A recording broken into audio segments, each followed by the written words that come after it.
Bonjour à tous, on est heureux de se retrouver ensemble et on sait qu'on ne se réunit pas en vain, on se réunit pour élever Dieu et on sait qu'il est présent parmi nous. Je vous invite sans attendre à vous lever pour qu'on puisse l'accueillir par la prière.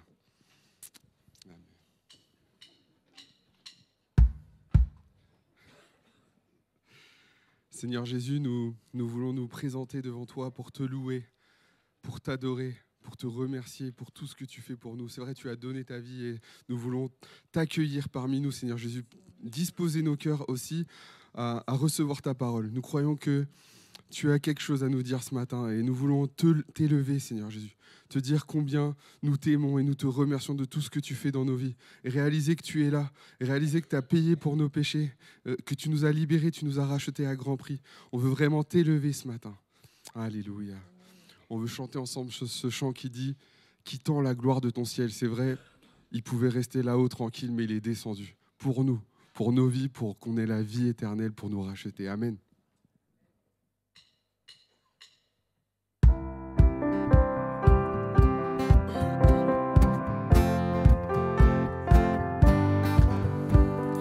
Qui tend la gloire de ton ciel, tu es venu sur terre, Fils aimé du Dieu éternel, tes bras tu as ouverts, ta grâce a bouleversé le cours de notre humanité. Nous crions ensemble victoire, Christ est la lumière du monde, que sa gloire recouvre la terre, puissance infinie qui libère, son nom est saint, il est saint, il est saint. Nous les fils et les filles du roi, entonons chaque jour un hymne de gloire et de joie, célébrant son amour. Les nations de la terre s'inclineront devant le Père, chanteront ensemble victoire, Christ est la lumière du monde, que sa gloire recouvre la terre, puissance infinie qui libère, son nom est saint, il est saint, il est saint, Christ est la lumière du monde, que sa gloire recouvre la terre, puissance infinie qui libère, son nom est saint, son nom est saint, il est saint, il est saint, son nom est saint, son nom est saint, il est saint, il est saint, son nom est saint, son nom est saint, il est saint, il est saint, Christ est la lumière du monde, que sa gloire recouvre la terre, puissance infinie qui libère, son nom est saint, il est saint, il est saint, il est saint. Amen. Que sa gloire couvre la terre qui en a besoin. Nous voulons voir Jésus élevé sur ce pays, sur cette ville, sur nos familles, sur cette église. Amen.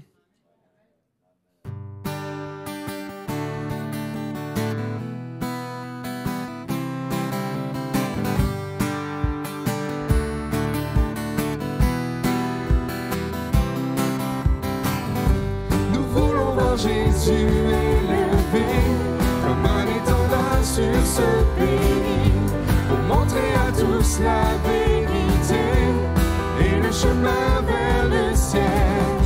Nous voulons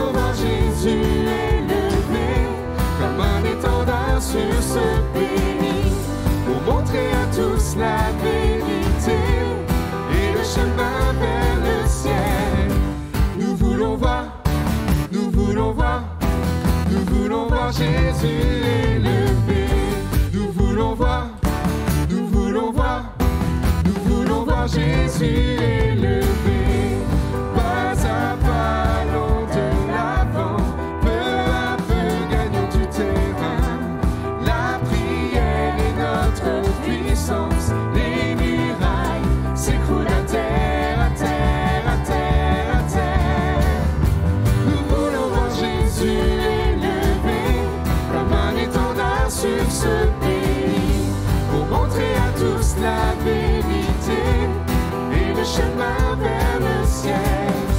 Nous voulons voir Jésus élevé comme un étendard sur ce pays, pour montrer à tous la vérité et le chemin vers le ciel. Nous voulons voir, nous voulons voir, nous voulons voir Jésus élevé. Nous voulons voir, nous voulons voir, nous voulons voir Jésus élevé. Pas à pas, allons de l'avant, peu à peu gagnons du terrain. La prière est notre puissance, les murailles s'écroulent à terre, à terre, à terre, à terre. Nous voulons voir Jésus élevé comme un étendard sur ce pays, pour montrer à tous la vérité et le chemin vers le ciel. Nous voulons voir Jésus élevé comme un étendard sur ce pays, pour montrer à tous la vérité et le chemin vers le ciel. Amen. Le chemin vers le ciel, nous voulons suivre Jésus. Nous voulons vraiment reconnaître sa grandeur, sa fidélité. Il est vraiment grand, infiniment grand. Nous voulons te louer, Seigneur Jésus. Amen.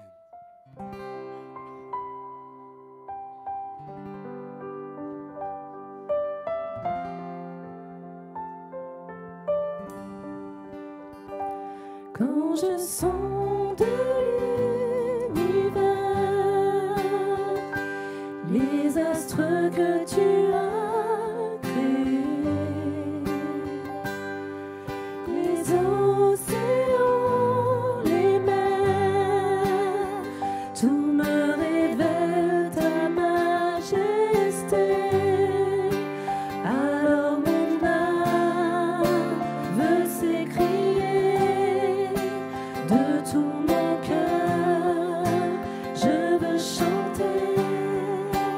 Alors mon âme veut s'écrier de tout mon cœur, je veux chanter. Oh Dieu, tu es infiniment grand, éternel puissant, roi majestueux. Oh Dieu, tu es infiniment grand, éternel puissant, roi majestueux.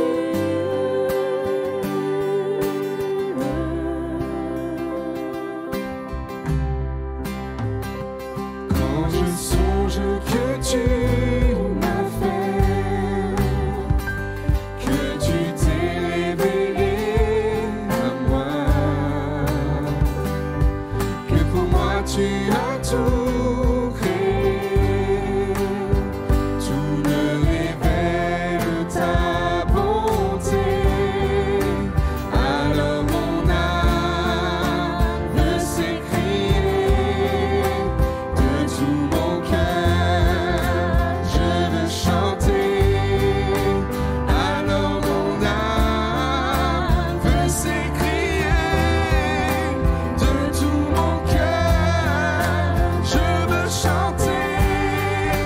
Oh Dieu, tu es infiniment grand, éternel puissant, roi majestueux. Oh Dieu, tu es infiniment grand, éternel puissant, roi majestueux. Oh Dieu, tu es infiniment grand, éternel puissant, Dieu, tu es infiniment grand, éternel, puissant, roi majestueux.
On parle souvent de l'importance de réaliser ce qu'on chante.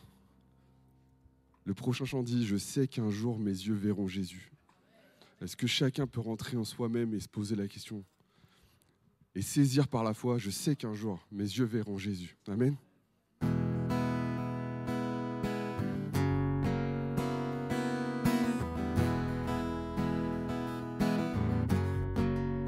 Je sais qu'un jour mes yeux verront Jésus.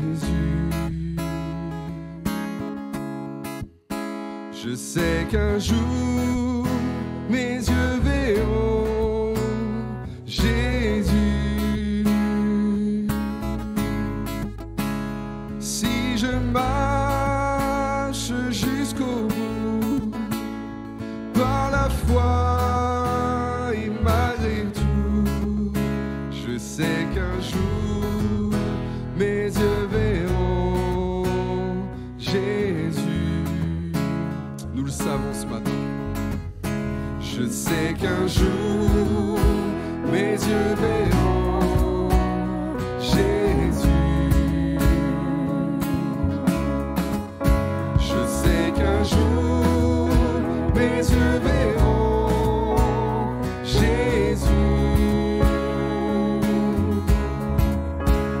Si je marche jusqu'au bout par la foi et malgré tout, je sais qu'un jour mes yeux verront Jésus. Encore une fois. Je sais qu'un jour mes yeux verront Jésus. Je sais qu'un jour mes yeux verront Jésus. Si je marche jusqu'au bout par la foi et malgré tout, je sais qu'un jour mes yeux verront Jésus. à Dieu. Seigneur, nous voulons te louer, t'adorer, t'élever et saisir par la foi qu'un jour nous te verrons, Seigneur Jésus, et te dire combien nous t'aimons, Seigneur. Ton Église te loue ce matin, vraiment sois au milieu de nous encore. Amen. Gloire à Jésus. Alléluia. Gloire à toi, Père. Alléluia. Nous savons qu'un jour nous te verrons, Seigneur.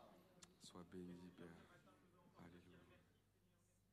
Alléluia. Gloire à toi, Père.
Amen, Jésus. Amen.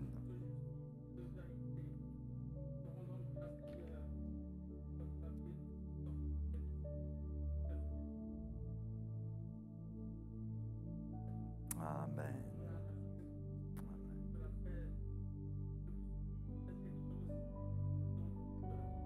Amen, Jésus.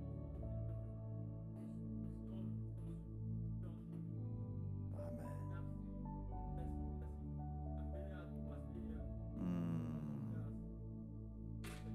Amen.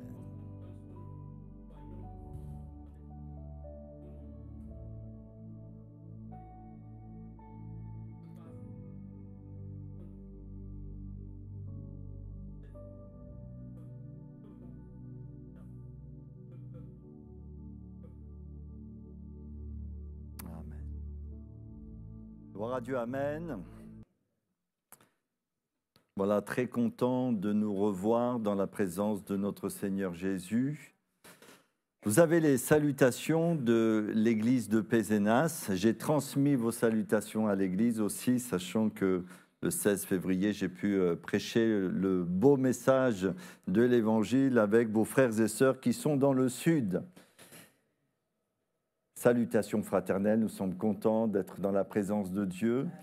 Voilà, je vais aussi bien vous faire connaître une jeune fille qui s'appelle Sarah. Sarah, tu peux te lever à ta place? Sarah est à Rouen pour 3 semaines. Elle fait un stage Et je l'ai connue aussi il y a très longtemps à Pézenas, puisqu'elle habite dans la région de Pézenas. Que Dieu la bénisse au milieu de nous, vraiment. Est-ce qu'il y a d'autres personnes qui seraient là ou les premières fois, afin que nous puissions les saluer aussi? Simplement, si vous êtes là pour là ou les premières fois et nous n'avons pas eu l'occasion de vous saluer, levez-vous à votre place pour qu'on vous dise bienvenue. S'il n'y a personne, ben, tant mieux, on est entre nous, que Dieu soit pleinement béni. Amen. Amen. C'est le temps pour nous de partager la bonne parole de notre Dieu. Merci pour ces chants, pour les chantes, pour les musiciens, pour ces paroles de ces chants qui nous disent ceci: je sais qu'un jour mes yeux verront le Seigneur Jésus, c'est notre espérance. Et tant que nous sommes sur terre, nous voulons compter sur la grâce de notre Dieu, nous voulons marcher avec lui, nous voulons le laisser nous soutenir et nous permettre de faire des progrès dans notre foi. Mais en tout cas, merci pour cette espérance merveilleuse qu'il y a dans notre cœur. Est-ce que vous êtes pleinement d'accord avec ça? Amen. Amen. Et Jésus fait une promesse merveilleuse, une promesse profonde, une promesse puissante à l'Église. Il dit ceci: je bâtis mon Église et les portes du séjour des morts ne prévaudront point contre elle. Ce verset, c'est un verset fondamental pour comprendre l'origine de l'Église. L'origine de l'Église, c'est une origine spirituelle. C'est une origine surnaturelle. C'est Jésus qui a décidé de bâtir son Église. Et nous faisons partie de l'Église, du corps de Christ. C'est miraculeux et c'est surnaturel. Et vous le savez comme moi-même, l'Église, c'est ceux et celles qui ont été appelés par Jésus pour être sauvés. Et Pierre va l'exprimer ainsi, et je voudrais vous citer ce verset. Il dit ceci: et vous-même, 1 Pierre 2,5, pour ceux qui ont leur Bible, vous pouvez chercher la référence si vous le souhaitez, et vous-même, comme des pierres vivantes, édifiez-vous pour former une maison spirituelle, un saint sacerdoce, afin d'offrir des victimes spirituelles agréables à Dieu par Jésus-Christ. L'Église, c'est le rassemblement de ceux et de celles qui étaient loin de Dieu dans un premier temps, qui ne connaissaient pas la vérité, qui ne connaissaient pas l'amour de Jésus, qui ne connaissaient pas le Père céleste, mais qui un jour a entendu cet appel vibrant dans leur cœur, cet appel à se réconcilier avec Dieu au travers de Christ, parce que nous l'avons chanté, Jésus a quitté son ciel de gloire pour venir habiter au milieu de nous, pour donner sa vie, afin que nous puissions sortir de nos ténèbres et rentrer dans sa bergerie, dans sa maison. L'Église, c'est une maison spirituelle. Où étiez-vous avant de connaître Christ? Peut-être vous étiez dans votre dépression, dans vos ténèbres. Peut-être vous étiez dans vos péchés, vous étiez dans votre maladie, dans vos problèmes, dans vos difficultés, dans votre ignorance, dans votre religion. Vous étiez peut-être très très loin du Seigneur, mais un jour l'appel de Dieu a retenti dans votre cœur. Et cet appel, c'est que Christ est mort sur la croix du Calvaire pour que tu sois purifié, pardonné de tous tes péchés. Et aussi, il y a une affirmation de Christ. Il affirme que malgré toute l'opposition que l'Église pourra rencontrer, les portes du séjour ne prévaudront point contre elle. Malgré toutes les difficultés, les oppositions, les problèmes, tout ce qui peut exister pour freiner l'Église, l'Église continuera à être bâtie par son Seigneur. Et ça, c'est une espérance aussi merveilleuse. Petite parenthèse, parce que je pense que c'est bien aussi de rectifier quelque chose. Hein, c'est vraiment avec beaucoup de tact et de sagesse. Satan ne va pas se repentir, le diable ne va pas se repentir. Ça, c'est écrit noir sur blanc dans les Écritures. Donc, n'espérons pas ça, même si ça pourrait partir d'une bonne intention. Non. Sa destinée, c'est véritablement d'être jeté dans les temps de feu. Donc, gardons bien ça à l'esprit. C'était juste une petite parenthèse. Comment Jésus va bâtir son Église? Eh bien, il va la bâtir au travers de l'œuvre du Saint-Esprit. Et c'est pourquoi nous voulons laisser toute la place au Seigneur dans nos vies, dans nos cœurs, dans l'Église, dans nos réunions, dans nos chants, pour que le Saint-Esprit puisse se manifester. Il va bâtir l'Église au travers de la proclamation de l'Évangile. Parce que quand on prêche Jésus crucifié et ressuscité, quand on prêche Jésus qui guérit, quand on prêche Jésus qui console, quand on prêche que Jésus qui baptise du Saint-Esprit, quand on prêche Jésus qui a accompli des miracles, quand on prêche Jésus qui chasse les démons, eh bien Jésus se manifeste.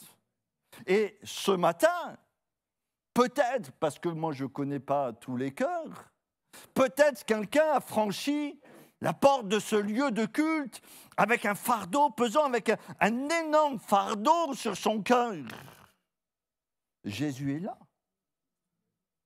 Et Jésus peut intervenir pour toi. Peut-être tu portes une maladie qui t'handicape dans ton service, qui t'handicape dans ta vie chrétienne, qui empoisonne ton existence et celle de ceux qui sont autour de toi. Jésus, et je pense que notre frère Geoffrey a bien fait de le rappeler, est-ce que nous réalisons pleinement ce que nous chantons ? Est-ce que ces paroles sont simplement des paroles que nous chantons par habitude ou c'est des choses que nous croyons profondément, qui nourrissent notre âme, qui nourrissent notre foi, qui nourrissent notre espérance? Est-ce que nous croyons ce matin que Jésus est là? Je ne sais pas. Et vraiment, on veut dire au Seigneur Jésus, prends toute la place dans nos cœurs, au milieu de nous. Jésus bâtit son Église par la transformation des vies individuelles. Plus on est transformé, plus nous ressemblons à Christ, plus nous sommes des témoins dans ce monde. Et plus nous brillons, plus cette lumière peut rejaillir autour de nous. Donc la transformation est importante. Jésus bâtit son Église au travers de l'unité et de l'amour fraternel. Et comment ils sauront que vous êtes mes disciples? Comment? Si nous nous aimons les uns les autres, à ceux-ci tous connaîtront que vous êtes mes disciples. Donc l'unité spirituelle, dans la maison spirituelle qui est l'Église, doit être aussi quelque chose que nous devons avoir à cœur. Jésus bâtit l'Église aussi au travers des combats, des luttes et des persécutions. Parce que, on le sait bien, il peut y avoir une opposition ténébreuse qui peut se manifester pour nous empêcher de briller dans ce monde. L'Église se bâtit, Jésus bâtit son Église aussi au travers de la compassion manifestée, au travers d'œuvres bonnes. Tout ça fait partie, frères et sœurs, de l'Église. Christ bâtit son Église progressivement, dans sa génération, dans son contexte, là où elle se trouve. Dieu veut faire en sorte que son Église puisse progresser à travers les âges. Ça, c'est quelques points concernant comment Jésus bâtit son Église. Mais on va arriver un petit peu où je veux en venir ce matin. C'est avec qui il bâtit son Église? Ça, c'est une question qui me semble vraiment importante. Avec qui Jésus bâtit son Église? Est-ce que Jésus bâtit son Église tout seul? On pourrait se poser la question. Est-ce que Jésus bâtit son Église simplement avec les anges? Bien qu'il se sert des anges. Est-ce que Jésus bâtit son Église simplement peut-être avec une élite? Mais on se rend compte quand on lit la parole de Dieu, quand on lit notamment les épîtres, qu'il y a une association entre les croyants et Jésus pour que l'Église soit bâtie. C'est-à-dire que nous ne pouvons rien faire sans Jésus. Nous avons besoin de l'action du Saint-Esprit. Nous avons besoin de notre communion avec Dieu. Nous avons besoin véritablement de dépendre du Seigneur en toutes choses, parce que dans le cœur de l'être humain, il y a beaucoup de projets, mais ce sont les desseins de l'Éternel qui s'accomplissent. Mais d'un autre côté, Dieu ne fait rien sans nous. Vous comprenez ? On pourrait croire que Jésus bâtit son Église tout seul. Non, on ne peut pas la bâtir sans lui, mais Dieu désire et ne fera rien. Désire qu'on la bâtisse avec lui et ne fera rien sans nous. C'est pour ça qu'il est dit, vous êtes des pierres vivantes. Pour construire une maison, qu'est-ce qu'il faut ? Il faut des pierres, une pierre sur une pierre, plus une pierre et encore une pierre, et puis à un moment, on arrive à faire une bâtisse. Et nous représentons, dans l'Église de Jésus, si je m'adresse ici à l'Église locale de Rouen, et je m'y mets aussi, nous sommes les pierres vivantes de l'Église. Et le Seigneur Jésus veut construire, veut bâtir son Église avec nous. Et il ne va rien faire. Alors on va dire, mais il ne va rien faire sans nous. Il attend, il appelle, il exhorte, il encourage, il stimule notre foi. Il nous amène vraiment à considérer ces réalités parce qu'il veut bâtir son Église avec nous.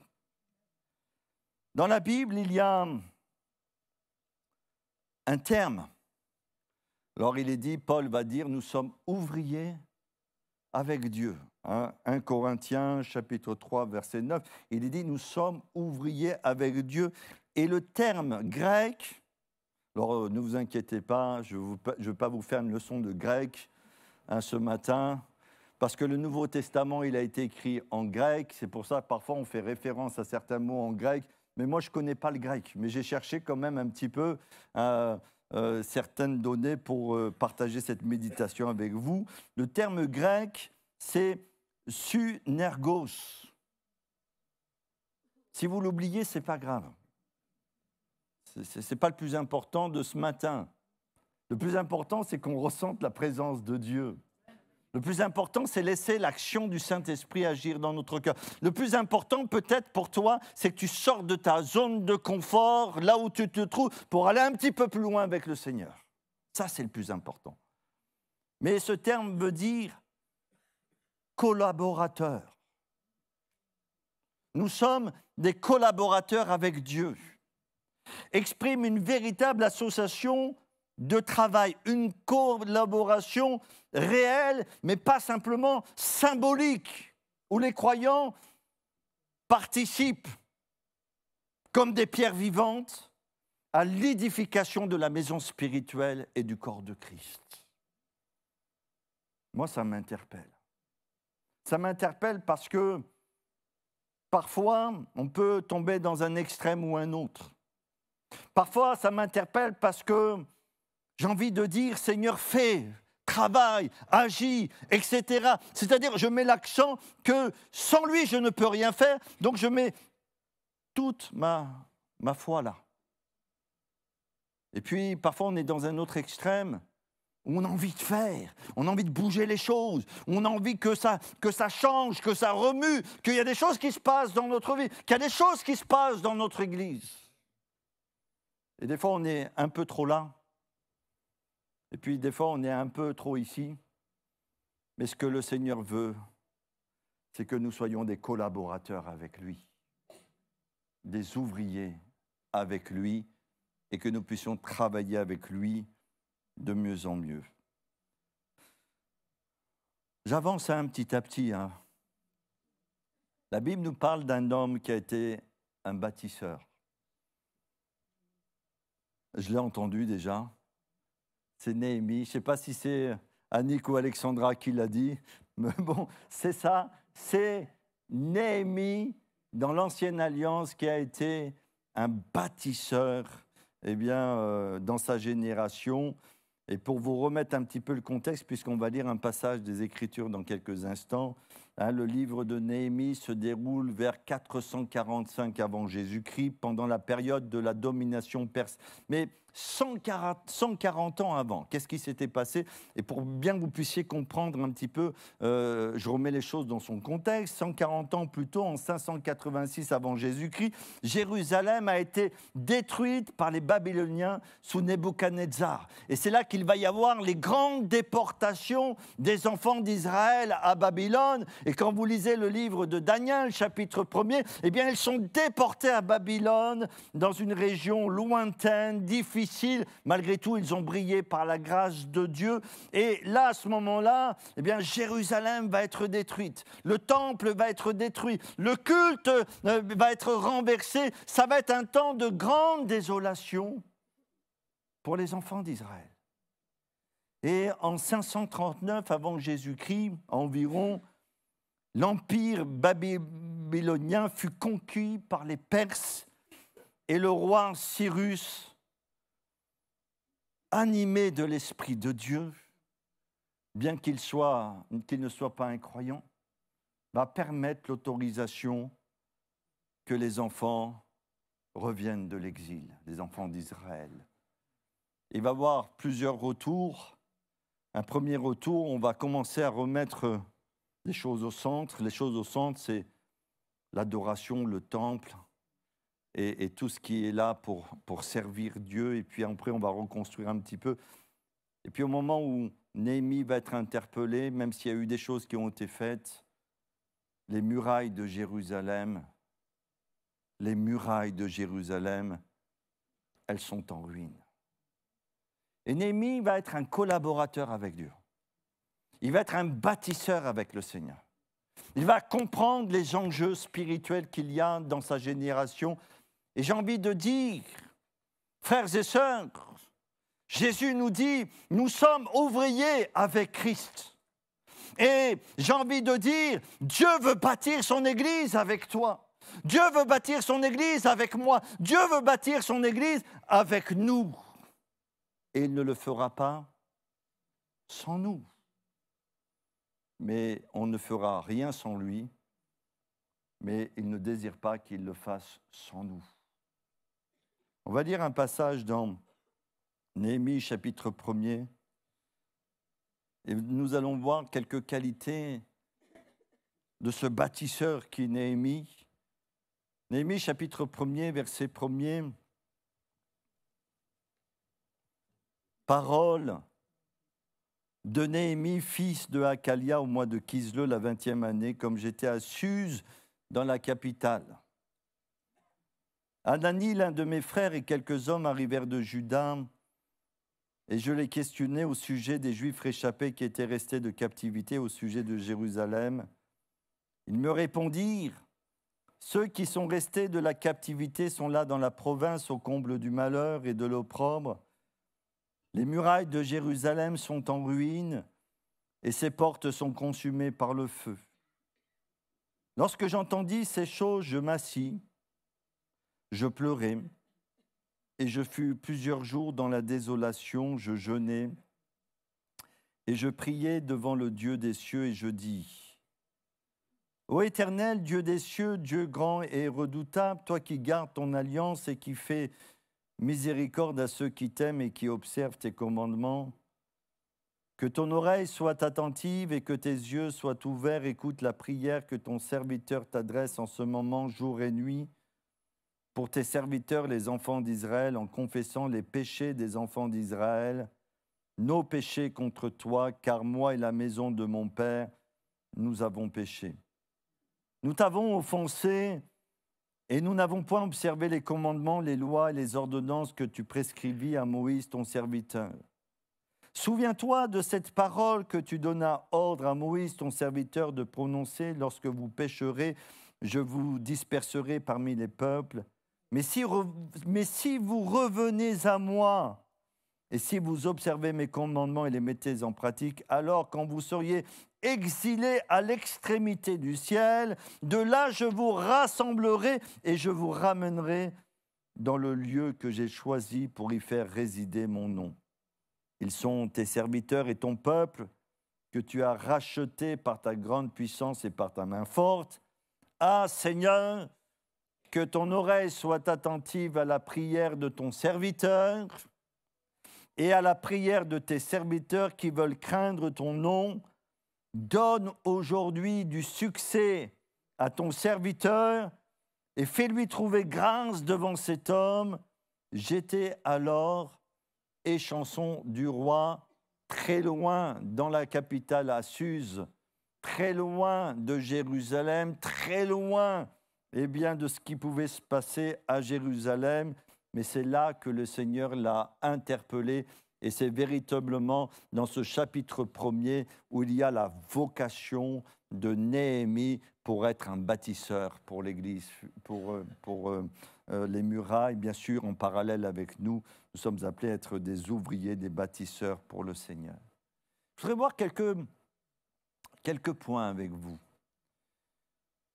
J'aime bien cette histoire parce que Néhémie, c'est quelqu'un de privilégié. Moi, j'ai noté un croyant qui comprend le privilège d'être béni matériellement par le Seigneur. Néhémie a une position comme échanson. Les échansons à cette époque, ce sont des officiers royaux à la cour du roi qui goûtaient les boissons avant que le roi puisse les goûter. C'était des mesures de précaution. Parce que peut-être parfois certains voulaient empoisonner le roi pour prendre sa place, donc on mettait des mesures comme ça de précaution. Mais Néhémie se trouve dans une situation de privilégié. Il a une sécurité exceptionnelle, protégé au cœur du palais impérial. Nous voyons aussi qu'il est dans un confort matériel important puisqu'il est là à la cour du roi. Il a un statut social aussi très élevé. Il est officier royal. Ce n'est pas rien quand même, dites-moi, d'être officier royal. Il a la stabilité aussi dans sa profession et puis il a un accès unique au pouvoir. Ça, c'est un petit peu, je vous dépeins un petit peu le travail de Néhémie et toutes les bénédictions qui découlent de son travail et notamment toutes ces bénédictions matérielles. Et j'ai envie de dire merci Seigneur d'avoir béni Néhémie et de bénir les croyants. Et frères et sœurs, je m'exprime un petit peu là, un petit peu avec mes mots. Nous pouvons nous réjouir, et nous ne pouvons que nous réjouir quand Dieu bénit matériellement notre frère ou notre sœur. Est-ce que vous êtes d'accord avec moi?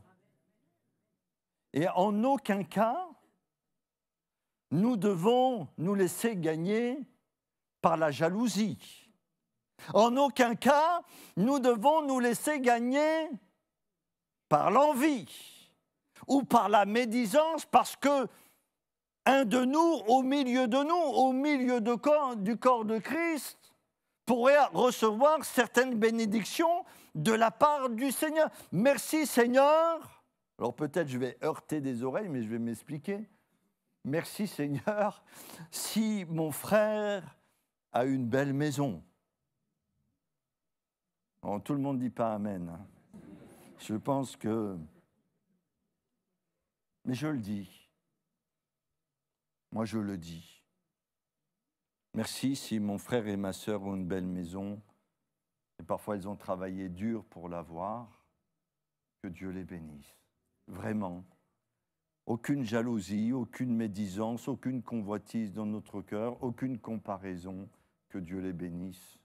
Merci Seigneur si ma sœur a obtenu une promotion professionnelle. Oh, vous ne dites pas Amen. Ben, merci Seigneur. La Bible nous dit qu'on sera la tête et non pas la queue. Merci Seigneur si mon frère a une situation de haut rang dans la société. Alléluia. Il y a tellement de personnes qui sont à des postes très élevés mais qui ont des mentalités iniques. Moi, je préférais voir de véritables chrétiens, pas des chrétiens de nom, mais de véritables chrétiens pour influencer ce qui se passe dans notre société. Et je pense notamment à l'éducation. Merci Seigneur, si ma sœur a un statut social important. Vous avez vu, j'ai mis des frères et des sœurs, comme ça, il n'y a pas de jaloux. Hein. Ce matin, je ne veux pas faire de jalousie. Merci Seigneur. Et vous savez, parfois, dans nos milieux, on a eu de mauvaises attitudes, on a jeté du discrédit, de la suspicion. Quand un frère et une sœur sont bénis, il n'y a pas que les bénédictions matérielles, il y a d'autres bénédictions. La Bible nous dit que nous avons été bénis de toutes sortes de bénédictions dans les lieux célestes, bénédictions aussi spirituelles. Mais je veux terminer ce point-là, parce que ça me semble important. On a jeté du discrédit, on a jeté des sentiments qui étaient malsains sur notre frère ou sur notre sœur. Moi, je pense que quelque part, des fois, il y a de l'envie, il y a de la jalousie derrière ça. Il faut mieux que tu supprimes cette jalousie et cette envie de ton cœur pour que tu puisses te réjouir avec ton frère et ta sœur qui ont été élevés par le Seigneur. Néhémie, lui, il a été élevé par le Seigneur. C'est bien. C'est bien. Oui, mais frère, restons sur ce point-là. Moi, je vous connais parfaitement. Il y a des oui, mais déjà dans vos cœurs. Mais restons sur ce point-là. Néhémie a été béni par le Seigneur. Amen. Et on ne peut que s'en réjouir. Et on voit comment sa position ensuite va être une grande bénédiction pour le peuple de Dieu. Un petit peu comme l'histoire de Joseph.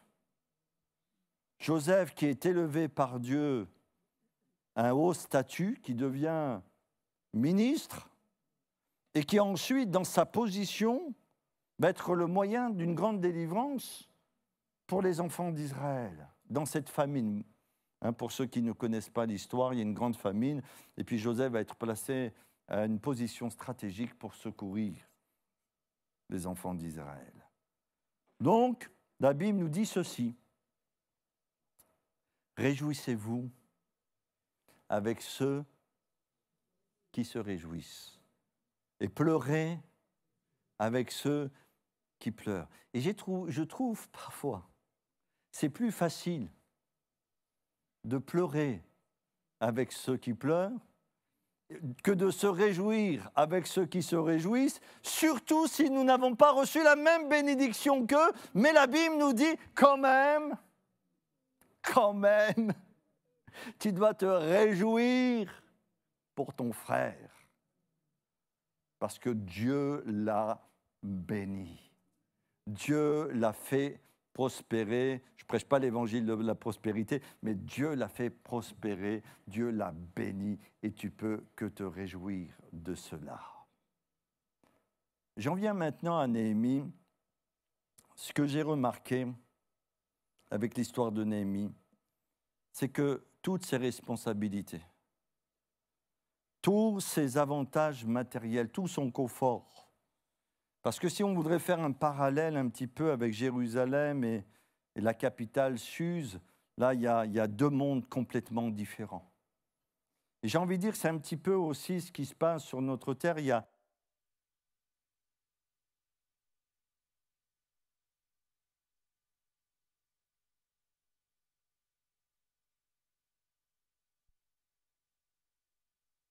Est-ce que vous m'entendez? Ok. Tout va bien. Tout va bien. Et puis il y a un monde.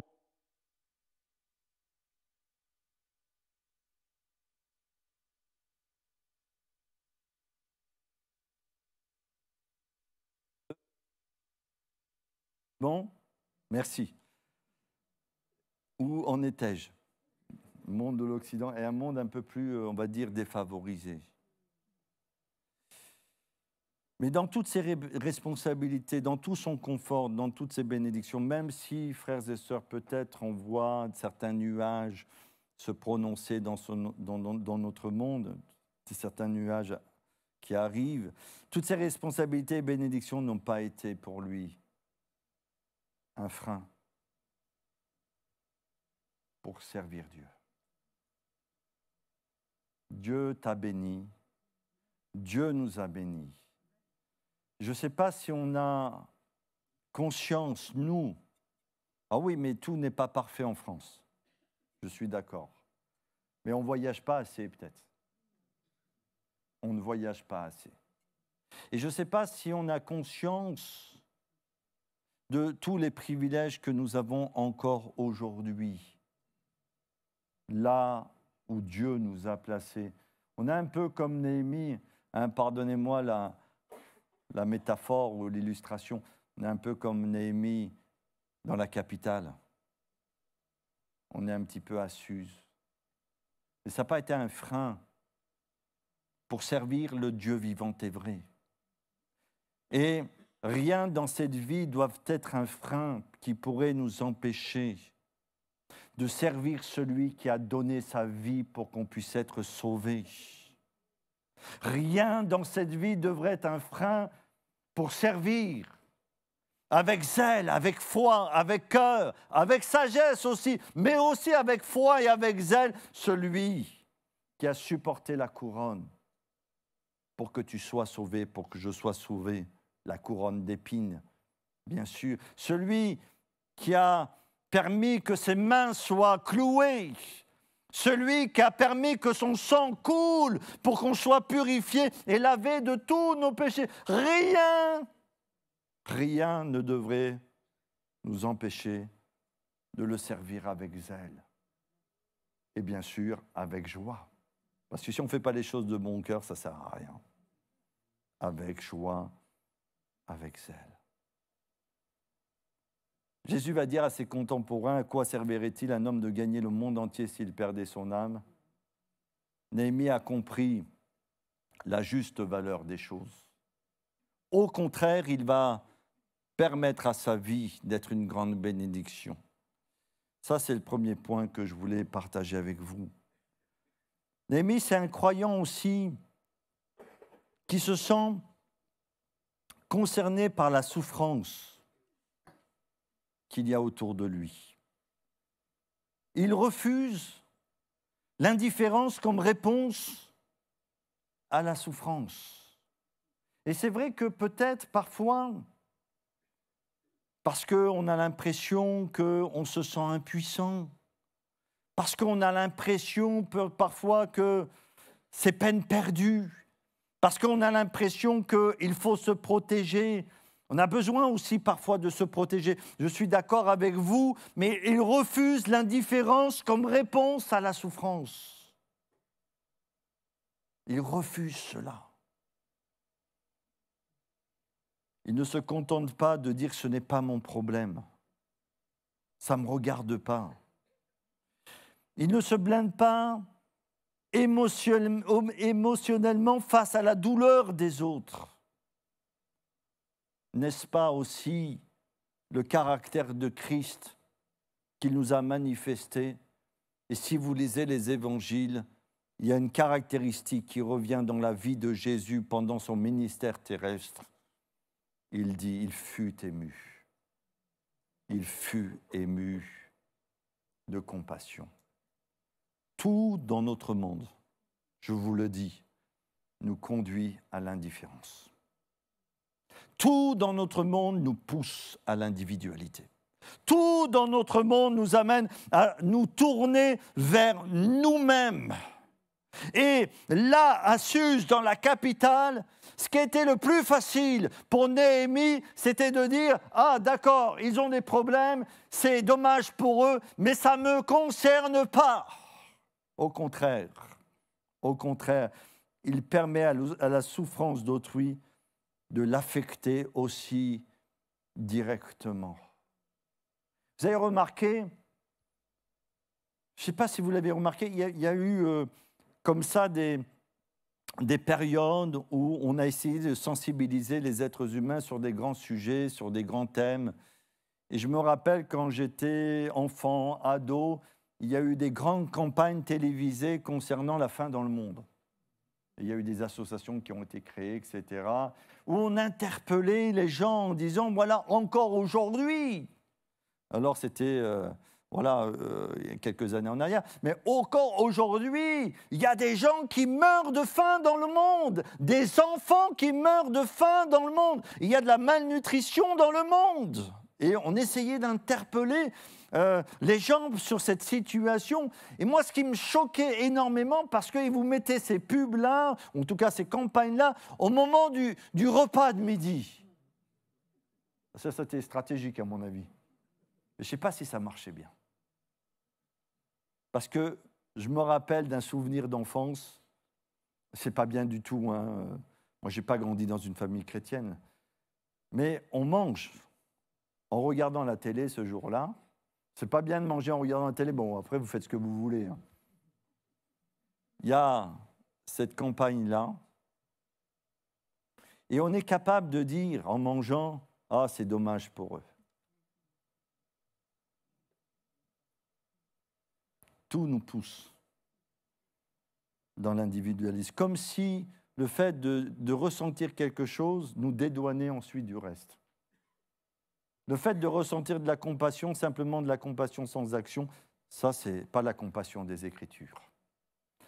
Et la Bible nous dit, si tu sais que ton frère, etc., et que tu peux l'aider, ben, si tu peux, fais-le. Il traduit sa préoccupation par la prière, par l'intercession. Il vient devant Dieu. Parce que ce fardeau qu'il ressent dans son âme, dans son être, dans ses émotions, dans son corps, est trop lourd à porter tout seul. Il ne peut pas porter les murailles, il ne peut pas les porter lui-même, il ne peut pas envisager de les reconstruire tout seul. Ça, ce n'est pas possible, c'est trop lourd, ça l'écrase. Donc il vient. Vers qui? Vers le Seigneur. Il vient vers Dieu. Et puis, ensuite, il passe de la préoccupation à l'action. Et c'est ce que nous découvrons quand il va se lever, etc., avec les coïncidences divines pour aller à Jérusalem et rebâtir les murailles. Un croyant qui comprend aussi qu'il est insuffisant pour accomplir l'œuvre de Dieu. Néhémie incarne parfaitement cette réalité. Ça, c'est sûr. Comme sa première réaction fut la prière, il comprend ses limites. Et c'est bien aussi parfois de reconnaître que par nous-mêmes, avec toutes les meilleures intentions possibles, on ne peut pas. Il remet toutes ses limites au Seigneur pour que Dieu l'aide. Et je trouve que ça me parle en tant qu'aussi pasteur. Parce que parfois, nous sommes placés dans des situations où, humainement parlant, on dit pas, on sait pas ce qu'on va faire. On ne peut pas agir, on ne peut pas intervenir. Mais le fait de dire au Seigneur, je veux, je souhaite, je désire être ouvrier avec toi, je veux te servir, je veux être une bénédiction, je veux changer, je veux bénir, je veux manifester l'amour, je veux manifester la joie, je veux, Seigneur, je désire. Mais je ne suis pas suffisant pour ces choses et que je me plonge complètement dans les bras du Seigneur, c'est une réelle bénédiction pour notre vie. Elle nous libère, vous savez de quoi? Du fardeau de la performance. Parce que si Néhémie s'était mis en tête que c'est lui qui allait reconstruire les murailles de Jérusalem, il aurait eu quelques problèmes. Elle nous conduit aussi à une prière authentique. Parce que Dieu aime quelque chose chez nous, vous savez ce que c'est? C'est l'authenticité. Si tu pries simplement de la bouche et que tu formules des mots, que tu fais sortir des mots de ta bouche et qu'il n'y a pas vraiment un cœur sincère et authentique, cela n'a pas de valeur aux yeux de Dieu. Dieu aime l'authenticité et Néhémie, il reconnaît ses limites et son insuffisance. Il change aussi son propre cœur pour être préparé par le Seigneur. Et j'ai marqué quelque chose qui devrait aussi nous interpeller ce matin. Il transforme sa relation d'échec en succès avec l'aide et la grâce de Dieu. C'est ce que la Bible nous invite à faire, à venir pleinement entre les mains de Dieu pour qu'il continue à faire son œuvre au travers de nos vies. Je n'ai pas choisi ce passage de la Bible au hasard, frères et sœurs, ce matin, où l'homme de Dieu va jeûner et prier. Je m'assis, je pleurais, je jeûnais, pour voir l'œuvre de Dieu continuer et se manifester puissamment. On a eu une semaine de jeûne et de prière. On a pris du temps dans la présence de Dieu, mais on veut continuer en disant, Seigneur, nous sommes insuffisants, mais toi, tu es tout-puissant. Et toi, avec nous, eh bien, nous pourrons avancer et construire, Seigneur, ton royaume. Et puis, je vais avoir un dernier point à partager avec vous. Un croyant aussi qui est conscient des raisons qui ont conduit le peuple de Dieu dans cette impasse. C'est le point le plus délicat de ma prédication. Là, j'ai regagné toute l'attention des gens. Qu'est-ce qu'il va nous dire ce matin, le pasteur? Je vous relis les 4 premiers du chapitre 1er, du verset 4 à 7. Néhémie dit ceci, et je voudrais m'arrêter quelques instants.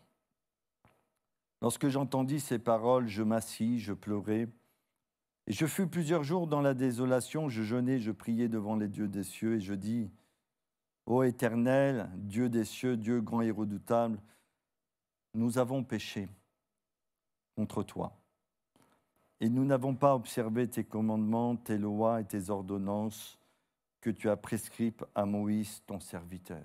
Et puis ensuite, il y a le reste de cette prière. Les raisons du malheur de Jérusalem, à cette époque de l'histoire, nous les connaissons. Ce sont les conséquences directes de la désobéissance. C'est ça.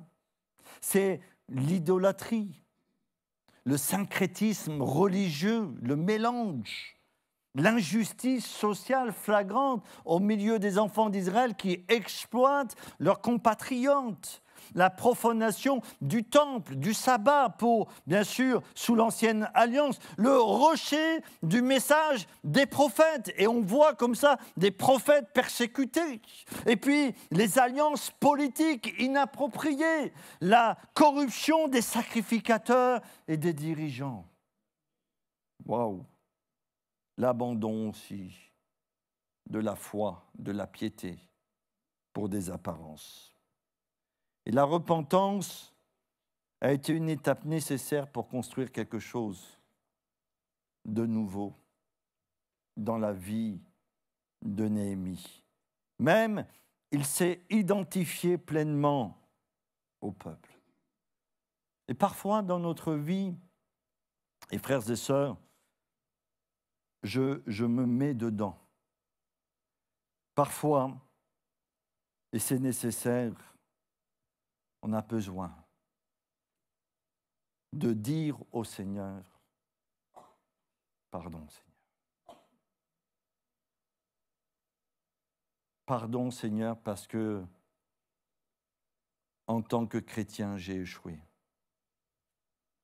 Et parfois même, pardon Seigneur, en tant qu'Église, nous avons échoué, nous avons manqué l'étape. Les pasteurs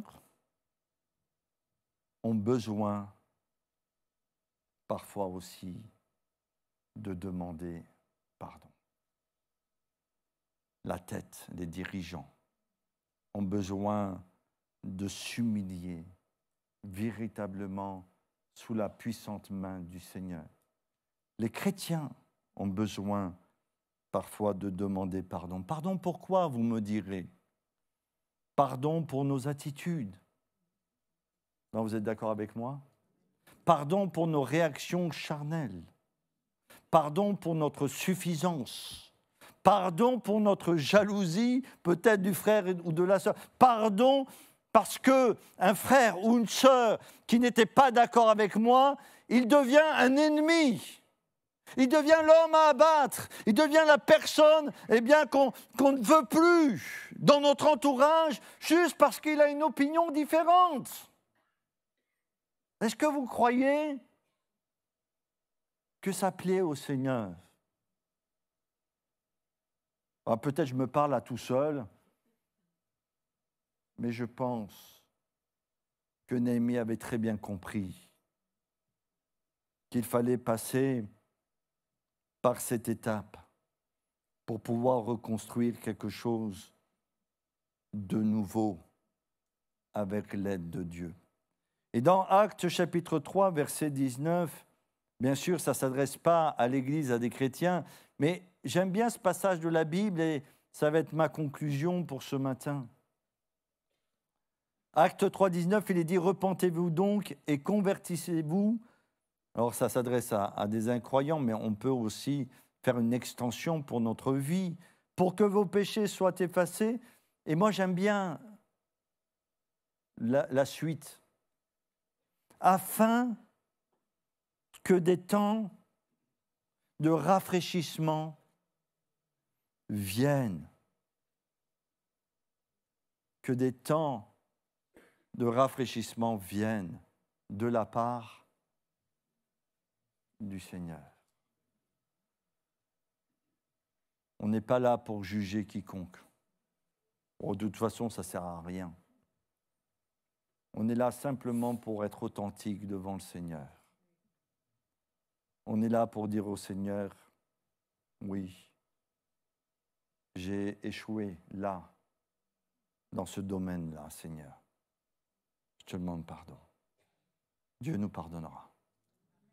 Oh Seigneur, tu vois, j'ai réagi par la chair. Vous réagissez jamais par la chair. Moi, je vais vous dire, moi, je réagis, ça m'arrive de réagir par la chair.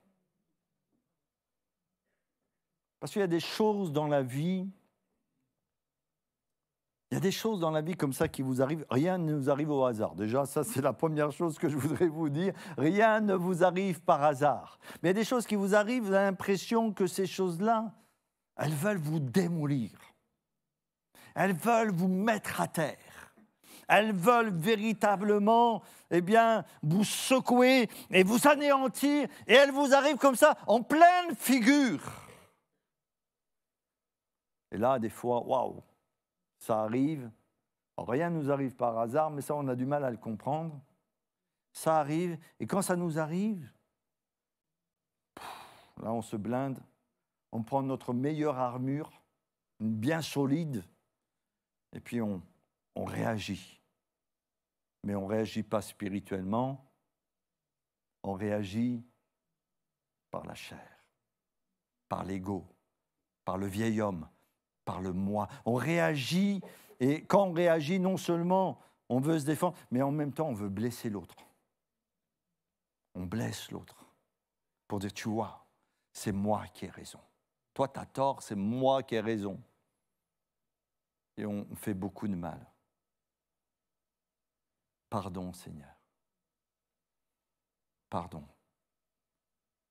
Et nous avons un avocat auprès du Père, Jésus-Christ, qui intercède pour nous avec son sang. Et la Bible nous dit, si nous confessons nos péchés, il est fidèle et juste pour nous les pardonner et nous purifier de toute iniquité.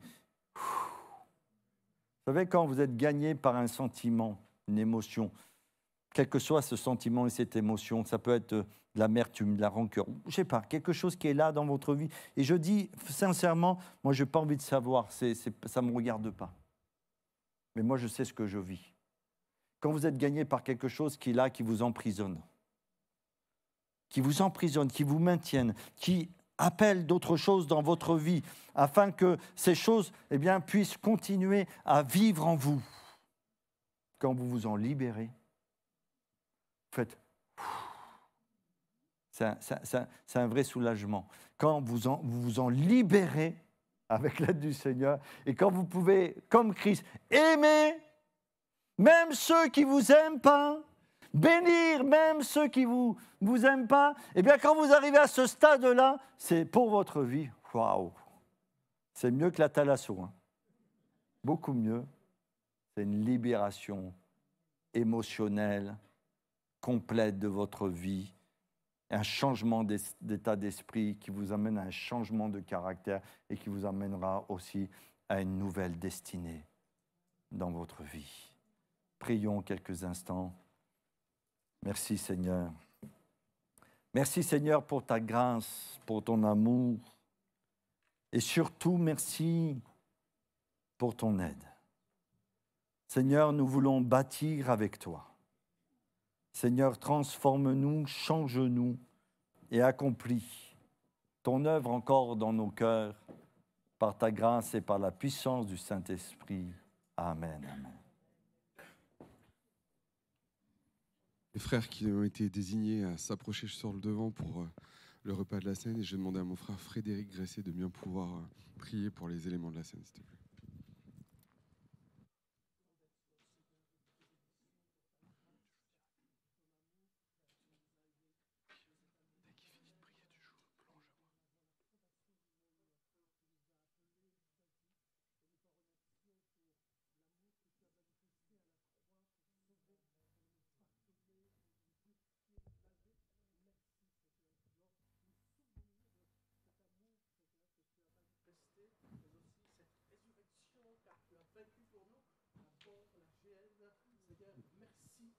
Tu es monté au ciel, assis maintenant à la droite de Dieu, et nous voulons célébrer cette victoire et te bénir.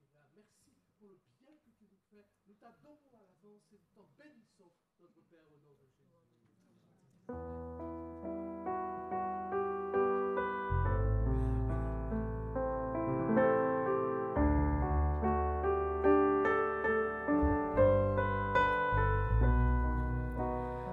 Plonge-moi dans ta rivière d'amour,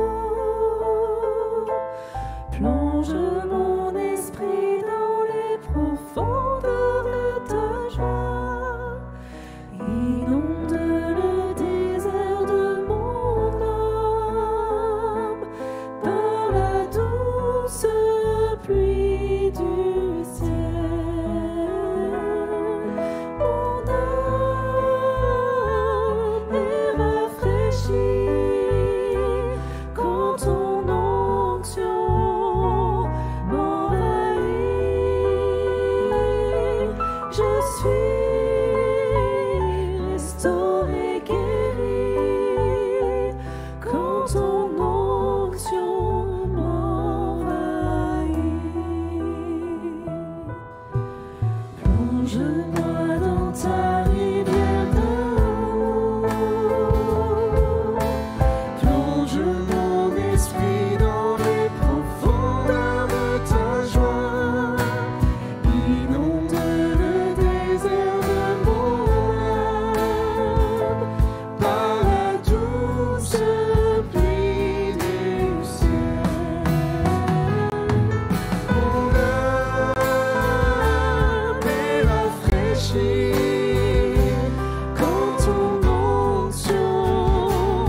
À toi nos cœurs, nos vies, Christ notre roi, Christ notre roi.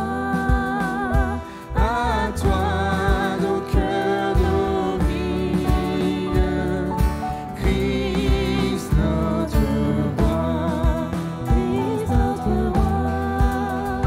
nous marchons tous à ta suite. Marchons à ta suite, nous marchons tous à ta suite, Christ notre roi, Christ notre roi. à toi nos cœurs, nos vies, Christ notre roi, Christ notre roi.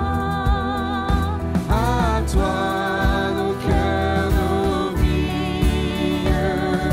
Christ notre roi, Christ notre roi. nous marchons tous à ta suite,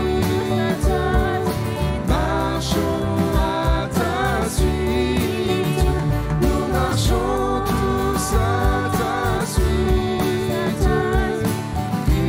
Christ notre roi, nous marchons tous à ta suite, marchons à ta suite, nous marchons tous à ta suite, Christ notre roi, Christ notre roi. Amen.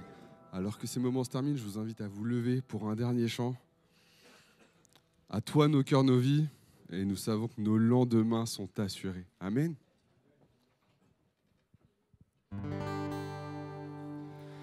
Parce qu'il vit, je n'ai rien